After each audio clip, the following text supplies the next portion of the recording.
Good evening, good afternoon, or guten Morgen, as the case may be. Ladies and gentlemen, theys and thems, we welcome you to an extraordinary clash of style and precision, where elegance meets flexibility in a test of sartorial skill.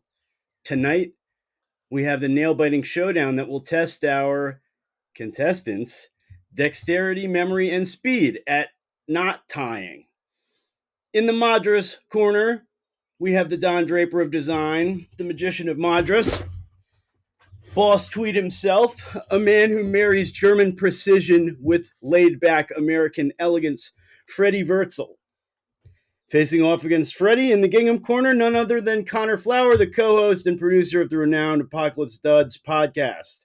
Overseeing tonight's contest with sharp wit and keen insight is Matt Smith, the co host and producer also of Apocalypse Duds. As referee and narrator, Matt will guide us through each twist and turn, ensuring that every knot and fold is scrutinized and celebrated. Get ready for a bow tying tirade like no other. God, why do I write this shit? Where tradition meets trend setting and only the finest tire will triumph. Freddy's is the time to beat at 12.21 seconds. Can he do it? So, we're going to do it. We're going to do it live. Yeah, that's it for an audio-only podcast. I'm going to narrate. Yeah. So awesome. you think we should race? Was my the question about the whole thing. Should it be a race or should it be heats? Well, I don't know what the answer is. That's up to you, I guess. I mean, we can Damn set it. a record, and I thought you would come. I thought you would come prepared. Well, listen, I think we should do a race because I think that's funnier. Okay. So, do you want to start right now, right at the very beginning? I was already excited when you saw your untied bow tie. So yeah, I got a little bit of a head start. Now I'm almost positively not going to be able to do this, but we'll see. Okay, hold on. I got to get the timer ready. The timer. Ah, there you go. Stopwatch. All right. Very funny. Wait. Where do we start with our hands? Like, are we already allowed to touch the bow tie, or do we have to have the hands square? I say, yeah. I'm a German. I follow the rule. Hands on waist. Yeah, this is a German thing, I think. All right. Gentlemen. My hands are on my waist. Okay. Gentlemen, start your engine. That doesn't really work. Sorry. All right. 3, 2,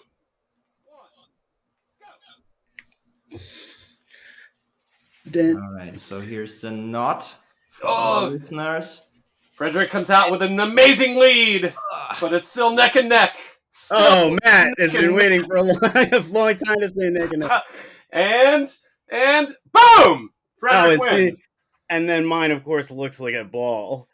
Frederik wins handily at around 16 seconds. So not quite the world record, but you know. Not Guinness Book, but it'll do for the Apocalypse Duds podcast. To spring it on him last minute. We didn't know this was happening. He had no idea this was happening. Because it would have been unfair to our audience if he had known. That's true. I would have practiced the whole day. But right. Thing, so. Well, thank you for coming on and putting up with our shenanigans. Good to meet you. Having me. So, just to get us off and rolling, where are you from and where do you live now?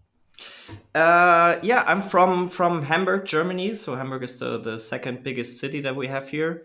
And I was born and raised here, so I didn't move an inch, basically. Wow, that's interesting. I actually lived like probably 200 meters from the home where I grew up. Wow! And now live with my wife. So we moved to the same neighborhood once again, and now I'm here again. Yeah, that's awesome. That's awesome. Is that a common thing? Like, is that like, are people staying where they are for the most part? No, I don't think so. It's a mix. I think they move around quite a bit, but at least in a city, they move neighborhoods and so on. But sure. I've always liked it here. We tried out moving a little bit closer to the city center at some point. Wasn't the right thing for us. And it's quite nice neighborhood around here. We have lots of greens and trees, and with a little kid at home now, it was the right thing to do and to come That's back. great. Just out of curiosity, how big is Hamburg? Like, how many people live in the It's city? 1.8 million, I think. Yeah. Holy shit. Okay. Yeah, I mean, compared to U.S. cities, it's probably not that much, but it's the second biggest after Berlin in Germany. That's cool. And yeah, as much as we have done this with people that live in areas I have no idea about, I have not learned much about German geography. So Munich, I guess, is smaller than Hamburg? Yes, I would have figured it would be like Berlin, Munich, Hamburg, but... No, it's actually Berlin, Hamburg, Munich. I think... I'm really not sure. I'm so bad with numbers and geography, but I think Munich might have 1.4 something. I bet you're correct. We're not going to check it, but I bet you're correct anyway. Probably. I hope so. And yeah, cool. Do your folks still live in that same house or place that you grew up? No, they don't actually. They don't. So my parents moved out when my brother and I were both out of the house because they figured they don't need it anymore. And they moved to the apartment where my grandmother originally lived, which is a little bit closer to the city center. But my mother-in-law is still living close by. And, oh, that's cool. Funnily enough, my wife she also grew up around here. So we grew up like a few hundred meters apart. And yeah. Have you guys been together since you were like younger? No, we were friends. Like we met in primary school, actually, and we haven't been friends back then. But our paths always crossed, and we became friends in high school at some point, and we're together since we're students. So it's our 20s. Yeah. So, I guess, is there a distinct Hamburg style now? I mean, because we are going to get into something like this question, but I'm curious if there is like a... I'm not sure there is, because there are so many different neighborhoods around here. Like we have this very alternative scene in a way where you find like back in the days there were all the punks and whatnot, and right now it's baggies and hoodies and stuff like that.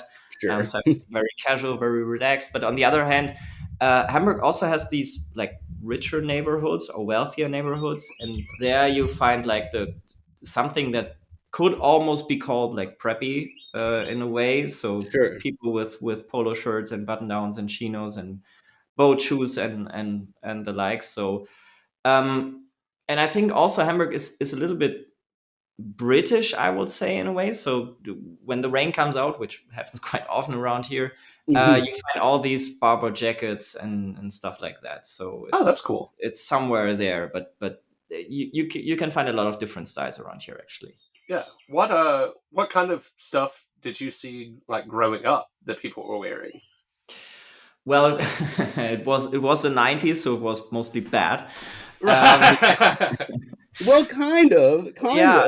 I mean, it's coming back. It's all coming back right now, right? Yeah, so, I can hate on a lot of 90s, being a 90s kid myself. Yeah. So.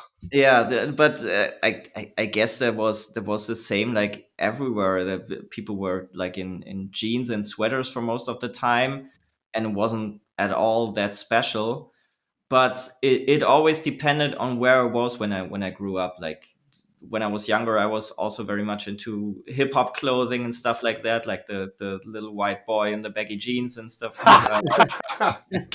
That was quite strange in a way, looking back now.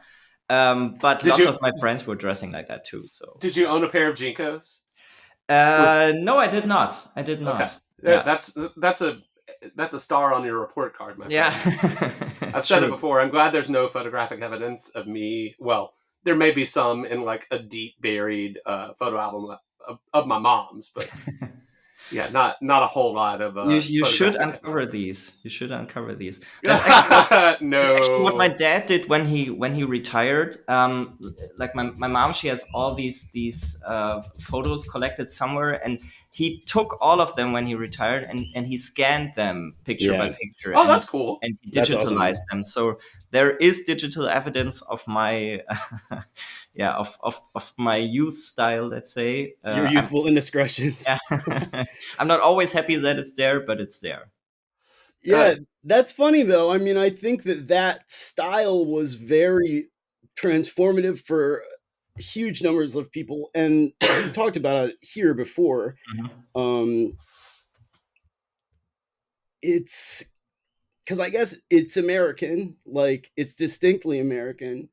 Um, but I just wonder about the. I guess I wonder about like the mix of the two scenes, like because Right. eventually they meet. Yeah, I think it was very heavily influenced by the US style, and there were a lot of German brands like borrowing from that, and they were producing their own stuff. I'm not even sure if they were German brands, but they were But like like German Adidas, department. right? Yeah, yeah, exactly. But Hugely I mean, there it influential. was the other way around. Of course I had the superstars. I needed to Hmm. have them at some point, but that was, I mean, everybody had them. But like these mall brands, they were all copying I don't know, Dickies and stuff like that, and you could find it then from this German brand that nobody knew. But yeah, the style was very US influenced, I feel. Yeah, because I was thinking about it. I was thinking about Adidas. Like, I don't know. I think they're like one of the biggest brands in the world. Absolutely, yeah, A they are. hugely influential. Like, I mean, whatever Kanye's whole thing. Hmm. Uh, big, big influence, right? Yeah, So yeah, I just. definitely, definitely. It's a super interesting brand. Also, the way they went and with Adidas Originals, which is a much more interesting take on this whole sportswear thing, I think. Hmm.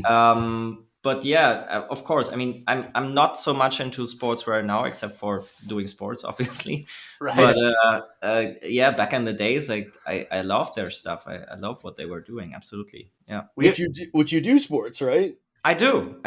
yeah, Yeah. we saw in an interview that you played field hockey. Yeah, and I still do. I mean, I moved on to the let's say to the senior team, like 30 Right, right. 35 plus.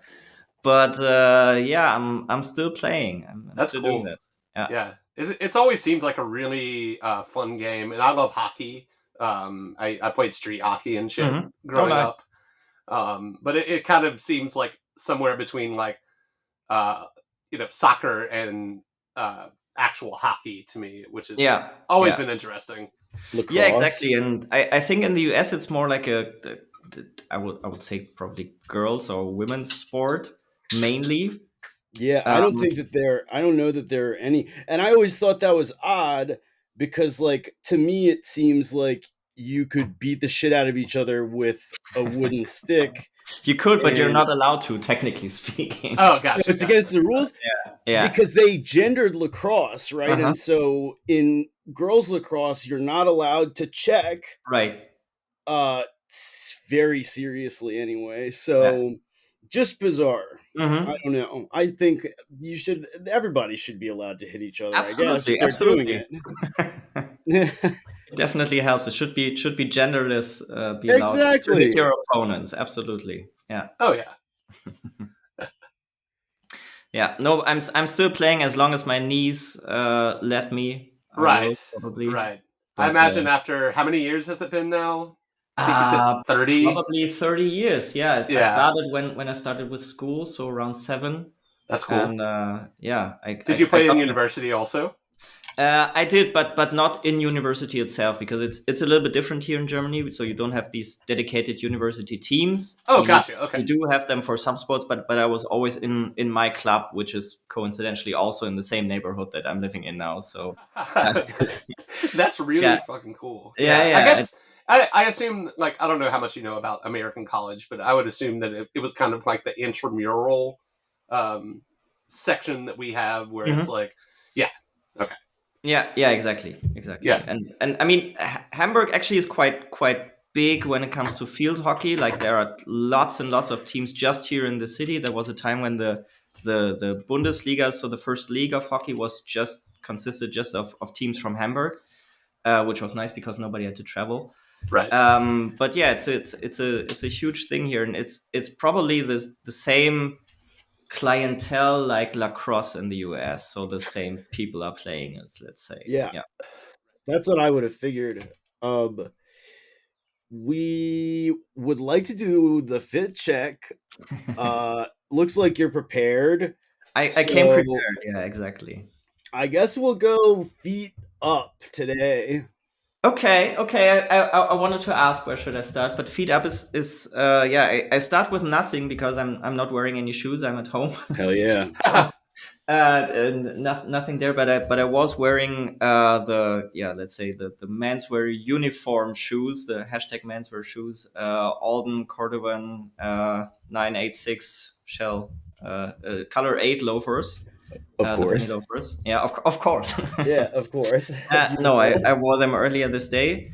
I'm wearing, and it matches, actually matches your introduction. I'm wearing Madras pants, like patchwork pants. See, we know everything Yeah, here. you do. They our, are our eyes are everywhere.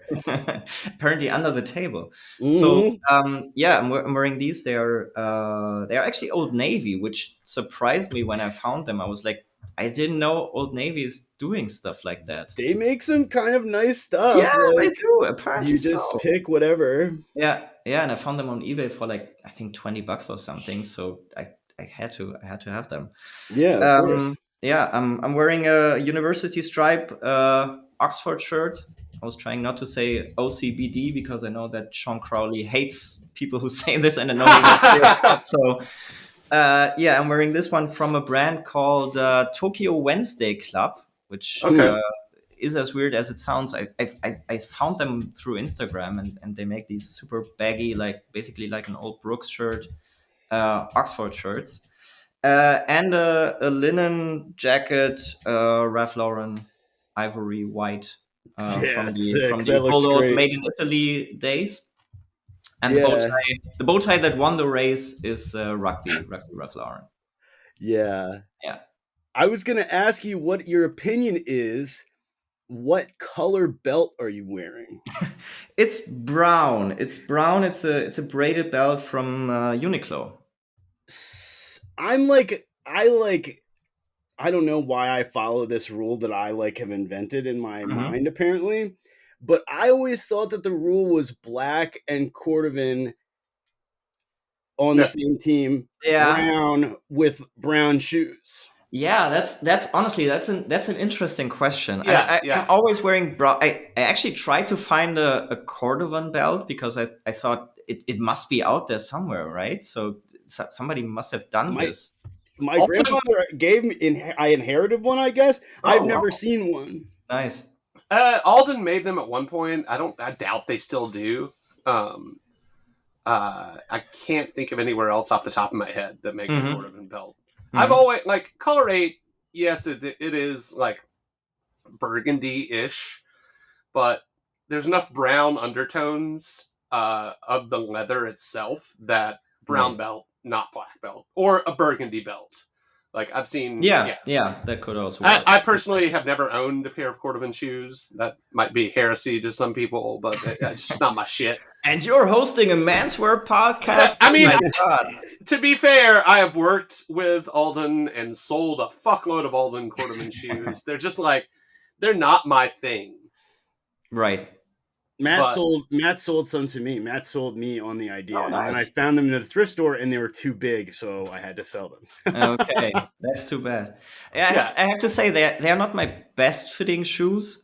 mm. I The bought Van them. Last is so weird. Yeah, it is. It is. I feel like It somehow gives every single person what I like to call foot cleavage.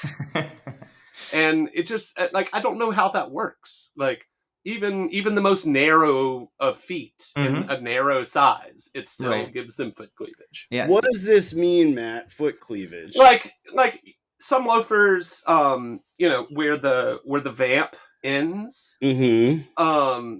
Some seem to like stretch and move with you. That's fine. Like however that shoe is designed, I don't know if it's a last problem or if it's the actual shape. But like everyone that I've ever seen wearing a pair, their feet spill over those like two sides on the vamp just a hair. Okay. Yeah. Isn't that like foot side boob?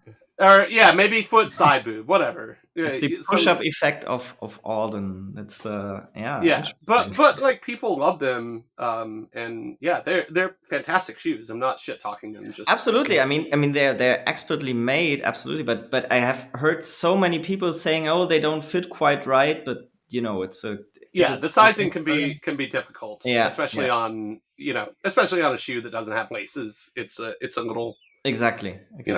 Yeah, a little more of a headache. Yeah, there's no whatever give something, whatever the opposite of that is. So I guess this is a good question to go after the fit check.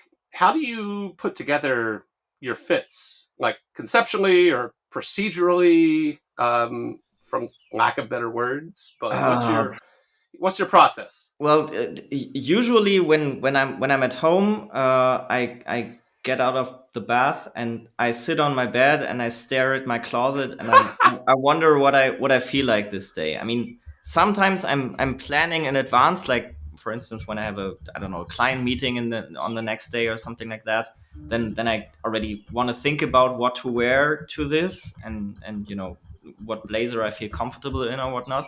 But usually it's like I'm sitting there, I'm opening the doors of where my pants are behind and looking at the shirts, and then I'm just choosing. Usually I'm choosing one item that I want to wear that day, and then I'm trying to build off that. And then it's more like, how formal do I feel? How not formal do I feel? How much does my daughter, who's sleeping right next to me at that moment, does she wake up, and do I need to be quick or whatever? And how much time do I have to decide? And then it's going from there. Okay. But it's usually day by day, and only when I'm traveling, then I'm packing in advance and I'm trying to put together as many pieces that go with everything else, to make the most out of it. Right. That's the worst part. That's the most taxing part. Let's, That's like the hardest part of being alive. Yeah. So let's piggyback on this. Do you travel pretty regular? I would assume because of what you do, somewhat. I did before COVID. Okay, gotcha. There I was traveling quite regularly, and we were also like not just on holidays, but for business. Yeah, you're right. I was traveling for that quite a bit. But like for basically every one of us, it changed during that time. And right now I'm not traveling that much anymore. No, we do smaller trips to the seaside here, but just as a family and business trips. Not that many anymore, or sometimes most of them inside of Germany. Gotcha. Well, what's some of your go-tos for a trip? Like, what are you packing? I pack more boring, I would say. Like back in the days, I was bringing this huge suitcase and trying to get off my most extreme trousers and whatever I had. Most extreme trousers. Yeah, beautiful. Exactly. But right now I'm going with almost every time I'm having a navy blazer with me, because it's just like, I mean, every menswear or classical menswear guy says that the navy blazer is really the workhorse of the wardrobe, right. And I would agree, because it goes with almost everything. Yeah. And then I came to like the vintage Ralph Lauren chinos, like the ones that are still 100% cotton and not with some stretch stuff, like in the basic colors, like a khaki or stone or something like that. Because I can wear them with different shirts every day and with different ties, and it's very basic, but it works. No, but it's so like grown up. Yeah, because I'm packing like the way it is. A plaid jacket, another plaid jacket, nice. Yeah. like, and I don't know why I do this. I mean, I know exactly why I do it, right? Yeah. But yeah, I have plainer stuff. Right, I have louder accessories. I could do that. That wouldn't be so bad. We have established that you are not a plain, non-loud person. I'm pretty positive at this point. Yeah, I mean, when I now think of the last film shooting that I attended, there I tried to pack a little bit differently because I knew it was happening like not just in the city but also in the woods, and it needed to be a bit more versatile. So I did pack a navy blazer just for the evenings and for client dinners and stuff like that. But then I went all the way down with the same Madras pants that I'm wearing right now, actually, and Nice. jungle jacket and Madras shirts and the bucket hat and all the good stuff that I'm not allowed to wear at home usually because my wife hates it. I So packed is it the there. bucket? So the bucket hat is forbidden by your It wife, is your partner, also. 100%, a hundred But percent. why? Why? I don't get it. It's I like don't I know. don't understand the hatred at all. Me neither. She says it makes me look like an old guy, and I would agree. But I think old guys dress nicely. So what's Yeah, and isn't that what Yeah, they want you to look like as an old yeah, guy? yeah, Like I don't. Yeah, I don't find it. It doesn't make absolutely. very much sense to me, and Yeah. I think that women are very sensible, and so it seems like unreasonable. Yeah, yeah, it is. But I mean, there are people who can pull bucket hats off. I'm not sure if I'm one of them, but I love yeah. mine. I have two. I have one waxed version from Barber and one for the summer, which is just a cotton thing. She hates both of them, so I support Wait, everyone wait, wait, wearing wait. bucket Hold hats. on, thank you. hold on. I have. Does she hate the jungle jacket also? No, no, no, no. Oh, That okay, that one isn't a problem. That one okay, is okay. okay. You Yeah, could hate the jungle jacket. yeah. If you hate the jungle jacket, you're going to be my enemy. I'm sorry. No, no, that one is good to go. Actually, I'm Okay, allowed to wear that good, around good. her. Yeah. Yeah. So this is a question out of left field, but we'll get it out of the way.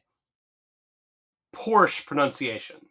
Oh, yeah. I think there's even an episode of Fresh Prince about it where they are like, I think it's Hillary and Carlton discussing and or with Will discussing, and they're saying, "Hey, rich people have problems too," and then they're coming down the stairs. It's Porsche. It's Porsche. It's Porsche. So it's Right. it's Porsche. It's Porsche. You Okay, pronounce so the e yeah. like an yeah. Well, It's my question was because I put that in the doc, of course. hmm. So I'm like, how do you deal with a thing that is so commonly mispronounced as like a brand brain person? You tend to ignore it, or I tend to ignore it, because I mean, Yeah, usually when you talk to people, they are either on the client side and they should know, and if they're on the agency side, they learn pretty fast, right? So I mean, they do have other advertising people in the US as well, and Right. of course yeah. they all by now they all know how to pronounce it, how to say it. I think there were some people from the Chinese market on the client side who actually said it wrong, which was weird. But yeah, most of the people I deal with, they know how to pronounce it, and then the others don't correct them. The brand doesn't do that, Right. but Yeah, Right. that's So we were of course. in that same interview about where we read about field hockey. Mhm. Fuck, Connor, shout that interview out. It was a good one. Yeah, that's Habilitate, Habilitate. which I All Yes, think thank right, you. is yeah, yeah. defunct now. Sadly, I thought Oh, a great blog. Yeah, it was absolutely. I enjoyed the articles and also the interviews a lot. I think Yeah, he's still really well done. posting every He's now like and taking a then. break. He's Yeah, on hiatus, something like that. yeah, exactly. Um, but yeah, great uh, blog. Definitely a lot of information Absolutely. on there. yeah. So we saw the mention about the vintage Jaguar that you and your dad Mhm. restored. How did you get into cars? I don't really know. I think it was also through my Climb through dad, the probably, window. because it started very, very early, like when I was probably 2 or 3 years old. I was already interested in cars and had lots and lots of model cars as a kid. Um, there's actually a video of me, like I'm around 3 years old or something. I'm going through a magazine, through a car magazine, and I'm naming all the brands in there, and it's all right. And now I look at it and I think, okay, maybe I had a problem back then. I don't know. But yeah, I was always interested in cars, and we went to car fairs, and on the weekends we even went to the places where they sell the cars, and we just looked at them and sat inside, and it was a hobby. I love cars, and my dad took me there. That's awesome. And yeah, it never went away. I'm not so much into modern cars, I have to admit. Like these Yeah, days, agreed. cars are Agreed. not that interesting anymore. Yeah. But yeah, cars in general. I'm a car person for sure. Yeah, my dad is a mechanic, and I've been Oh, around. nice. I've been around cars my entire life. Mhm. I am not a mechanic in the least bit. I can change oil now. That's something. But yeah, like the classic, the classics from I guess the pre-muscle car era have always Mhm. just like That's cool. blown my mind. Yeah. Do Do you have do a you have favorite? what's that? Do you have a favorite? At least. 55 Chevy Bel Air, and I'm gonna Oh, be weird, but I like the 4-door more than the coupe. I, okay. I don't know why. Yeah, it's just one of those things. Like I can see. Yeah, it just looks more badass to me as a Mhm. 4-door than a 2-door. What And about Yeah, yourself? right. Yeah. What about yourself? that's tough. I wouldn't say I have one favorite. I mean, I love the car that I have. I love the Jaguar. It's an XJ6 Series One, so from the 70s, from 1971. It's the limousine as well, and Oh, it's that's it's a, awesome. it's a pretty cool one. I love a Jaguar. I think it's the XK150. That's an older one, like a two-seat race car. The E-Type, of course, is great. Uh, and I would love to have a Land Rover Defender at some point. But Oh yeah. Wait. we have a Land Rover history in this family, and Oh, I'm do you all for really? it. Yeah. Briefly, I had a Discovery too, and it Okay. broke down in the middle of the autobahn. And Oh wow. since then we're driving a Volvo that is also older, but that's a bit more, yeah, Uh, are safety are oriented. you Team Defender 90 or Team Defender 110? 110, clearly Okay, 110. nice, A friend nice. of mine used to have one, and I just love it. Everything was broken in that car, and it still drove, and he repaired all of it himself. But it's just such a nice car because Yeah, it feels like a car. right. I saw a newer one on the highway recently, and it Mhm. it looks so bad compared. Yeah, yeah, yeah, yeah. It does. It Like, does. yeah, I am not a fan of modern car design. Oh, the one that looks like the Bronco. Yeah, yeah, it's just like Yeah, come the it's fuck amusing. on. Like you know how like Well, fashion. capitalism fucking destroys shit in that exact True, way. but my point, like from the clothing standpoint, there's so many brands like you were talking about, Adidas Originals, like things that kind of throw back to things that they've done in the past. Right. Why the fuck don't car companies ever do that? I Yeah. think it's a safety thing. No, but I mean, you can update the materials and the safety aspects without Yeah. like and taking inspiration from like a mid 70s Defender. Hmm. I agree, and I don't want to turn this into an automobile podcast, but I think there's a French company. They basically copied the old Defender. It's called Ineos or something like that. And Oh, that's sick. I saw it on the road for the first time, and I thought this is just a cheap Chinese copy, because I was like, okay, what the hell is this car? And then I looked it up, and they put a lot of effort into it and turned it into a luxury car. And I think it also comes electric, which is good in a way. I'm not completely convinced by the concept, but at least they are trying. Yeah, So totally. some I are mean, out that's that and the Bronco are like the most interesting things I've. there. I haven't seen this. I will look it up, but like, yeah, the Bronco is like maybe the most interesting car design that I've seen in like 20 Yeah, years. yeah, it's nice actually. Anyway, sorry. That's I don't know if we've ever actually talked about cars on here. But I don't think very much. yeah, Like, yeah. At least it wasn't sports to your chagrin, Connor. So no, and I mean, cars are fine. Like, it's sad everyone here mostly has to drive one. yeah, Um, totally, totally. but I get it. Like, I I mean, I understand. I'm not like I don't It's hate it's in cars. I the just am like, yeah, it's in the aesthetic world too. Like if you're an yeah. enthusiast, Well, Yeah, it's exactly. like it's like a rapper thing, you know. It's like right? which yeah, you're going coupe. I'm going four door. I don't know if you know that song, Matt. Probably not, but I that's don't. you with that car. That is me with that car. So I guess we can do another tangent. Like I told you, my stepfather, Eric Schuster, right, is Hmm. German. Hmm. And my mom always gives him so much shit for not having a sense of humor. But I think that he actually is one of the funniest people I've ever known in my life Right. because he is like subtle and very dry, and I Hmm. think has a great command of humor.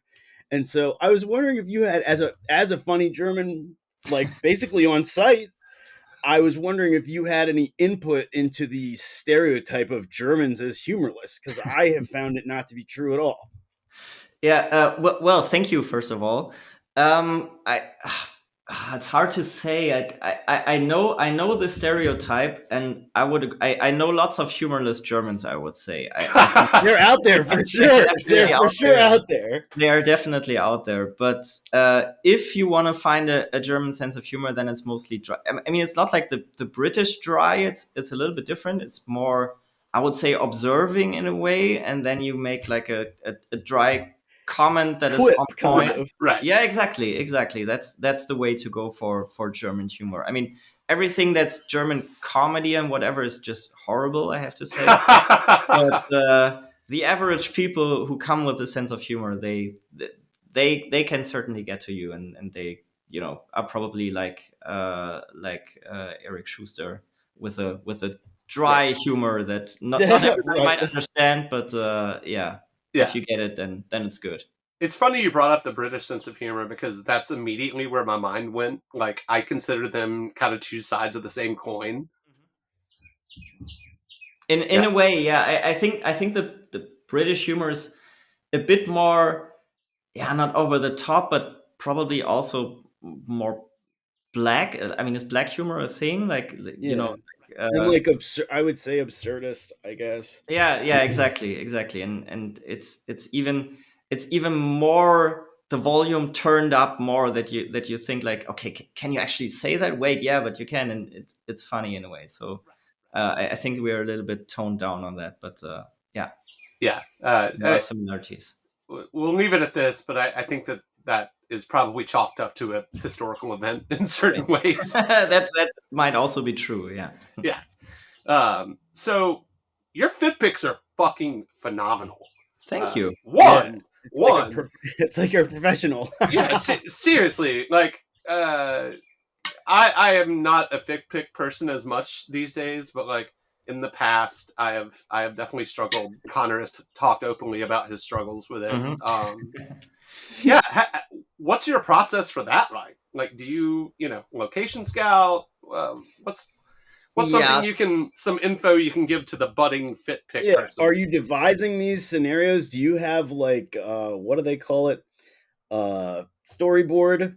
Yeah, I'm basically I'm briefing my team on it, and then they're brainstorming for days. No, it's also something that started during COVID, right? Because before that, I was also taking fit pics, and I was also back in the days I was taking them for my Tumblr, and then it was just the basic. I stand somewhere, I take a quick pic with my camera before anybody sees me, and then I'm off again.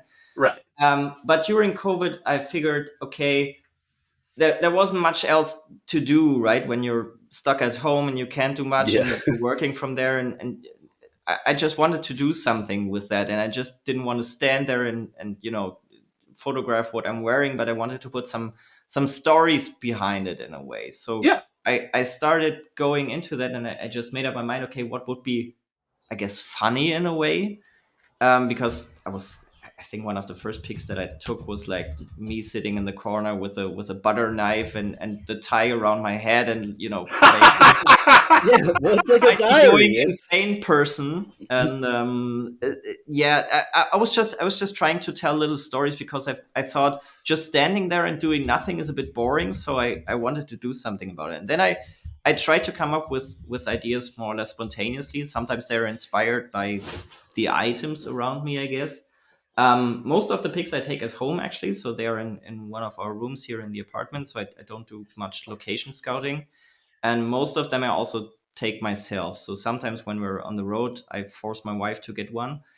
But that's more like in the moment, when I see something and I go like, okay, that would be funny, like, I don't know, eating an ice cream or being at the beach or whatever. But yeah. usually, yeah, I make up my mind what to do, and it doesn't have to do much with the clothes that I'm wearing at that day, but I just happen to wear them, and then I try to take a funny picture. That's a good philosophy, I feel. Yeah, yeah. I mean, It that's definitely that's works out. I mean, I think it's like very creative. I think that things are shot pretty yeah. well. I guess you must be a photographer in a way of the word. No, no, not at all. You That's have a not. camera, right? You I like don't. don't I shoot don't. with your phone. You only shoot It's with your my phone. iPhone. It's just my iPhone. I have no camera. So I was this thinking is like an about. iPhone commercial. Yeah.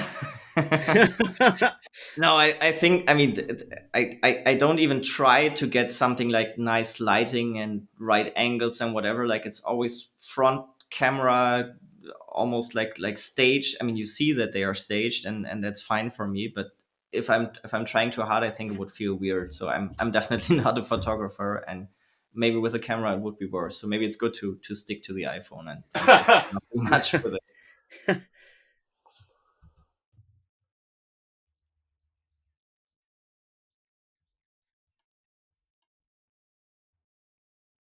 Uh, d- Sorry.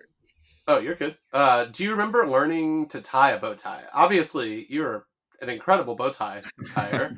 Um, yeah. Also, piggyback question with that: Right. how long have bow ties been your thing? That's quite a while, and first I have to say I think they're not as much of a thing anymore right now. I Right. tend to grab more a tie than a bow tie in the morning when I go for neckwear. At the moment, it might change again. But then I'm almost ashamed to say that Gossip Girl back in the days, like the original one, inspired me to wear a bow tie, because I saw that and I thought it was so fucking cool. And I mean, looking back at it, what they wore was horrible, but I just love bow No, tie. well, And so what are you wearing? What are you wearing back then in the Gossip Girl time machine? If you want to go back there, I I mean, was I was trying to copy what they were wearing, but I was more going for the items and less for the fit, I would say, and that's why a lot of the things looked horrible. So because I have never once seen this show, and I have no idea. Okay, yeah, I'm that's probably good. It's a bunch of rich kids from Manhattan, and they're on a private school, and oh their school wow, ties are actually the Brooks Brothers #1 pattern, so the red and gold ones, and that yeah. was also the these are sound like pseudonyms. Penn Badgley. yeah. Yeah, I don't know if it is, but is that the actor's name, or is it I can't the tell. It's role's either name? Dan Humphrey or Penn No, Badgley. I've got no Dan idea. Humphrey is the role. Dan Humphrey is the role, but yeah, he was. So Spoiler I guess his alert, real name is he Penn was the Gossip Badgley. Girl. Okay, Was yeah, that an it was HBO him. show? I think it may have been. I don't know actually. It looks like HBO has it. It looks I like think I saw it on HBO half Max illegal has it stream now. somewhere. Yeah. But anyway, yeah, that's what brought, like, the role of Chuck Bass brought me to wearing bow ties, because he was the guy wearing bow ties on the show all the time, and I loved how different that was. So I wanted bow ties back then, and I started wearing them. And Good to learning how to hear. tie, I learned that from a YouTube video, actually. So I looked it up. Yeah. I watched it probably 20 times, or I don't know, and then I was good to go, and then it worked. And since I wore them so often, then it's yeah, I never unlearned it again. Right, right. It just became Practice. Yeah, second nature. yeah, exactly, Yeah, exactly. I have tied many a bow tie for not myself as much as like styling a mannequin or a person walking into a store I worked in and be like, hey, how can you teach me how to tie this? And I'm still not very good at it. Yeah. I can tie a double forehand in about 10 seconds, though. So, wow. That's the next race coming on, right? What's that? That's the next race. Yeah. That's coming up. We're gonna have to find whoever claims to be the fastest tie, four-in-hand tire. Who do you think, off the top of your head, would say that they're the fastest tire? Okay. You? I can think of no. You say me. I can't tie. It's not even that good. Yeah, I don't know who would say it. I don't know either, but I'm sure that someone would claim that they do, and we intend to find out. We will. If you have any leads on someone that claims to tie a tie very fast, hit us up, please. Yeah, send us an email or something. So, what do you think about Ralph in your life and in Germany? I mean, I think that that's like, I know you said in an interview that was like a starting point for you. Yeah, it absolutely was, and I think it was also. And you're wearing it today, right? I'm wearing it today, exactly. I'm wearing the jacket and also the underwear. Nice. Yeah, but no, Ralph was definitely a starting point for me because, but I think also because the brand is positioned a little bit differently here in Germany. But because around here it was a long time, it was really like a true luxury brand, right? Like up there with Gucci and Prada and whatnot, and the stores were in the same neighborhoods, and the price tags were also the same. We didn't have outlets back then, like you couldn't get a Ralph shirt from the Ralph Lauren outlet. So it was a brand that when you were wearing the polo shirt, it was already like meaning something. It showed that you obviously had some money to spend that much money on a polo shirt. And I think it's a little bit differently in the US, that it's not as high up there as it is around here. I think it's not as much as before because globalization changes everything, and now people know that it's not that. But it's still a brand that is mostly seen on people with with a bigger bank account, let's say, right? Yeah, or people who want to be seen like this. Yeah. It's a signifier for sure. I mean, it's like that branding. I don't know. Absolutely, it is. Communicates a lot. Yeah, and when I started getting into preppy and more traditional clothing, I was mostly wearing Ralph Lauren, like almost exclusively. Now there are things that I don't like as much, and I know you had the discussion on here as well, like the missing pocket, for instance. Yes, it's terrible. It's terrible. It's awful. It's so bad. It is. But back then I didn't want a pocket. I just wanted the logo on my chest. Right. Well, right. Because it's an insane suggestion that we could have a pocket and an embroidered logo, right? Weird. I have also seen that. I think there are a few versions out there that come with a pocket and the pony. They've done that in the past. Yeah, exactly. They should just always do it. But I don't know that it really looks that good. I mean, I think if the pocket is there, then you probably shouldn't logo on top of it. Brooks Brothers does that too. So that's been a thing for a long time. Mm-hmm. It's not my favorite, but like I carry a pen every single day of my life. I need a goddamn pocket. Yeah, exactly. And right now, I only buy shirts with a chest pocket. I prefer it that way right now. But back then, I wanted only the pony on my chest, and that was it. And I was shopping heavily, but back then I wasn't so much into vintage because I just didn't know how eBay worked and whatever, but I was almost always in the Ralph Lauren boutique, and I'm ashamed to say the people knew me there. Like they knew. Oh, that's great. That's great.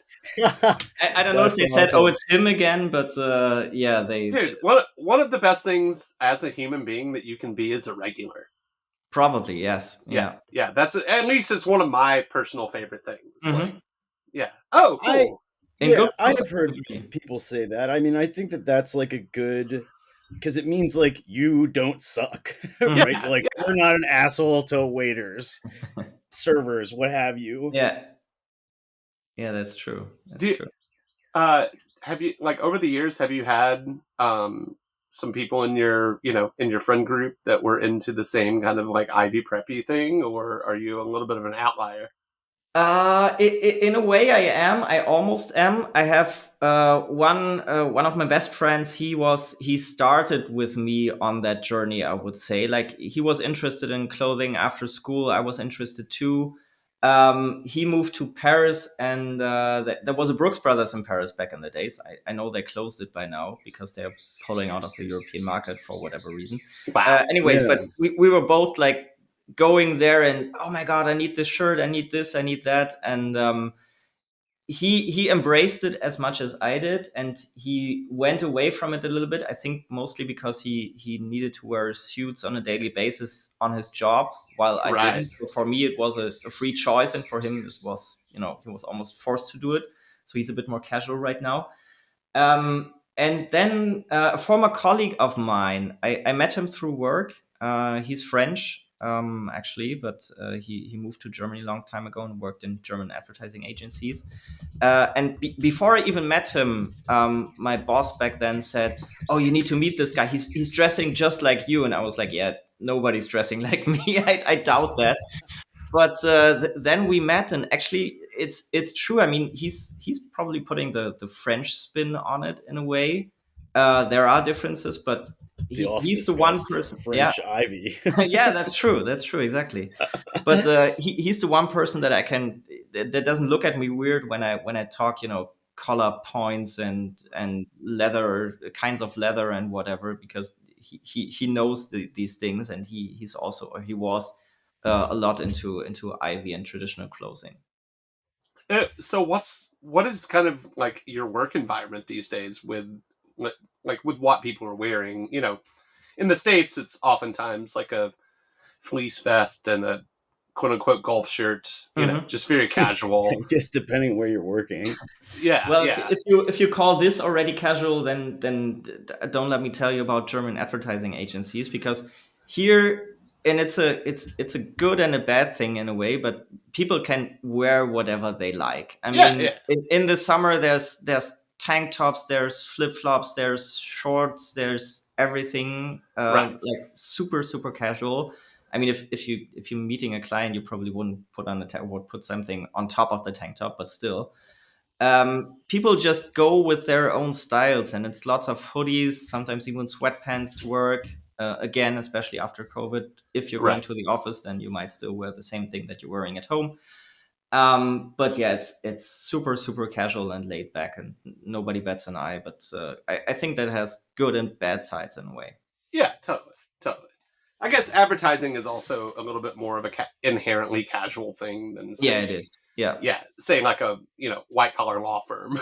Right. Yeah. Yeah. But Do still, you own any like, have you ever been into, some of the traditional German things? Lodencloth comes to mind.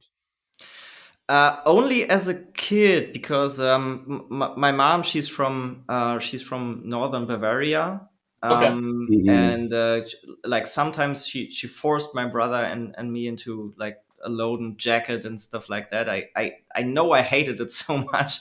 I know we bought a lot of stuff when we were on holiday in Austria, and I mean, they also have these Loden jackets and stuff like that. Um, but I hated it so much, and maybe that led to me not wearing any of that stuff later in life. Gotcha. So I'm not really into that. No, I was actually wearing Lederhosen twice. Yeah, Okay. because we went with our clients, so with Porsche we went to the what's it called, the Vasen in Stuttgart. So it's the same thing like the Oktoberfest, but just in a different time of the year. Right. And I'm probably not allowed to say that people dress the same, because there are certainly differences between what kind of lederhosen you're wearing. But still, we had to wear this kind of stuff to go there and to have beers with them. So Yeah, I did that. I did that for work, but I wouldn't do it privately. Yeah. Yeah. Well, I guess there's sort of generations of traditional clothing, Yeah, right? I mean, because it's certainly some people would say wearing a bow tie is traditional. yeah, probably. Yes, that's true. Yeah, So it's just bizarre, I yeah, guess. yeah. It's I mean, the here in Hamburg, you sometimes see younger people also with these traditional, uh, like not coming from the navy, but from the people on board, like from sailors, like these traditional blue caps that they are wearing, and you Hmm. connect them with Hamburg because the city is close to the water, and boats are a thing around here.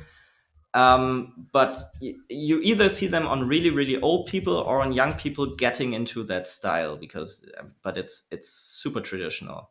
Yeah, because it's like it's like I don't know, like a sort of like a flat cap in a way. Yeah, exactly. It's like a flag. Like it's basically what a captain on a ship would wear, but not with the white and with the gold. I don't know, embroidery on it, but it's just Yeah, plain blue everywhere, but with a visor in front and just a flat cap, basically. Yes. right. yeah. Yeah.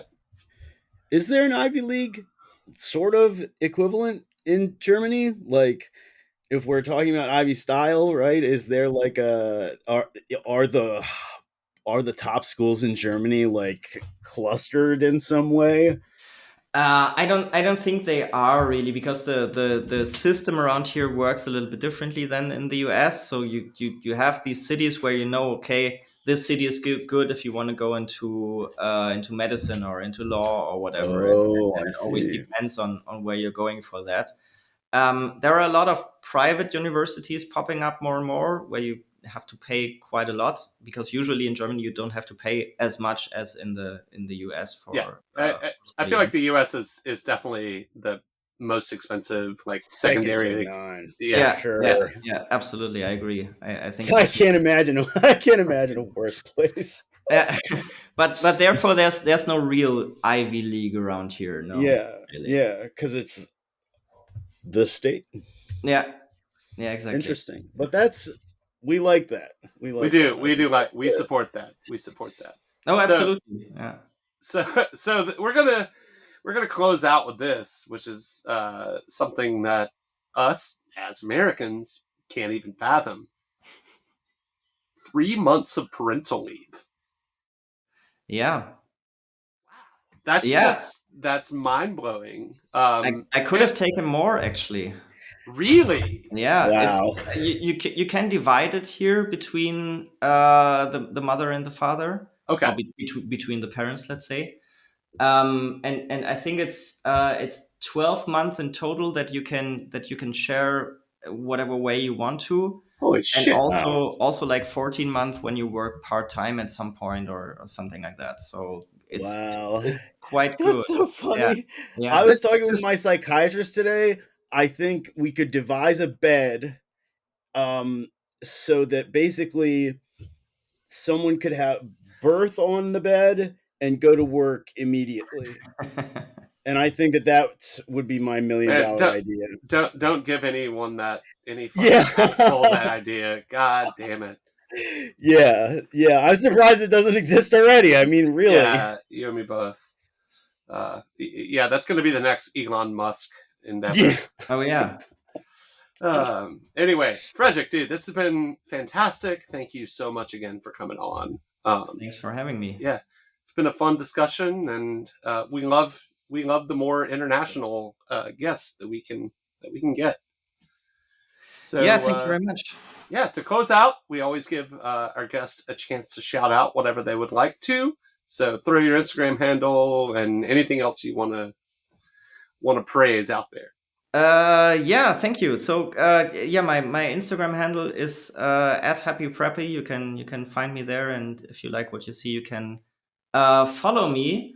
And You should. maybe a shout out to to my wife who takes all of this and accepts it the way it comes, and accepts the fact Except for the bucket hats. yeah, except for the bucket hats, that's true, but still, that my closet is way too big, and she's still not mad at me when it comes to this. So shout out to we love a Lily. supportive partner on this program. Absolutely.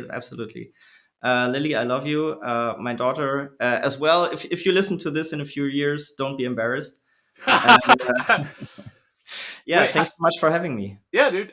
Just out of curiosity, how old is your daughter now? She's almost 3. Like, dang. In August, she's turning 3. That's awesome. Yeah, good times. Good times ahead. Maybe you will influence her taste in clothing at some point. We'll see. She knows the difference between a tie and a bow tie, so that's a good start. Nice. Yes. Yeah. All right. Genius. Well, yes, Frederik, once again, thank you. Thanks everyone for listening. If you have questions, comments, concerns, at Apocalypse Duds on Instagram, apocalypseduds@gmail.com. If you want to send us anything, just hi, whatever. We don't even get bot. Send us a virus. We don't even get bot emails. That's how desperate we are to get an email. Anyway, yeah, I am Matt Smith at Rebels Rogues. And I'm Connor Flower at Connor Flower. Yeah. I'm glad you noticed that mistake. Anyway, yeah. One more time, thank you for listening. Please rate and subscribe on your platform of choice. And we will see you next week. And give Freddie a follow. Yes.